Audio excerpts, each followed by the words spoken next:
Saya nak tanya, sekarang ni kan, saya dapat banyak sangat kerja. Jadi macam mana kita nak buat kerja tu dengan baik? Oh, kerja dengan baik Dia simple je sekarang ni. Tapi dalam kita nak buat kerja dengan baik ni, ada satu kemahiran yang ada dalam diri kita yang kita perlu gilap dan kita perlu asah dia supaya dia boleh membantu kita dalam interaksi kita sosial. Malahan tambah, kalau kita ingat hari ni, kita bertemu orang setiap masa, setiap hari, dan itulah menjadikan kemudahan untuk kita menyiapkan satu tugas. Jadi kemahiran inilah yang kita panggil kemahiran interpersonal dan kemahiran intrapersonal.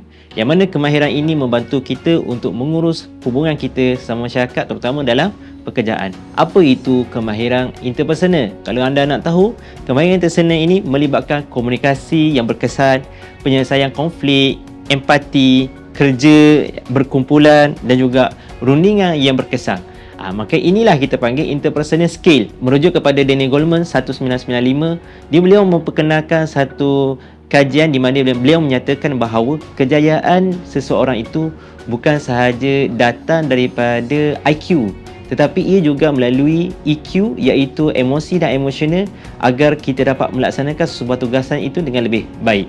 Jadi beliau menekankan dalam menjadikan sesuatu itu lebih berkesan, beliau memperkenalkan kepada empati, kemahiran sosial dan pengurusan hubungan yang lebih baik.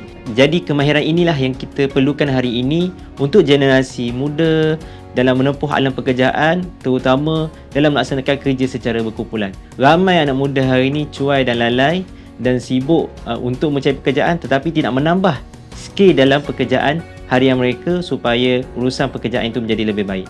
Yang kedua adalah kemahiran intrapersonal.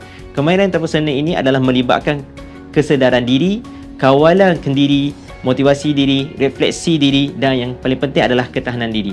Dalam kita melaksanakan tugas kita harian, kita menghadapi cabaran yang sangat kuat, halangan yang tidak putus-putus. Tetapi kita tidak ada salah satu sistem dalam badan kita untuk menghadapi sesuatu perkara ini, isu itu dengan lebih baik. Dan inilah yang akan menyukarkan kita dalam melaksanakan tugasan kita harian. Jadi, melalui kemahiran inilah adalah satu skill yang perlu ada kepada generasi muda, iaitu interpersonal dan intrapersonal, bagi membantu generasi muda hari ini menghadapi cabaran dengan lebih baik dan lebih teratur. Itu sahaja. Assalamualaikum warahmatullahi taala wabarakatuh.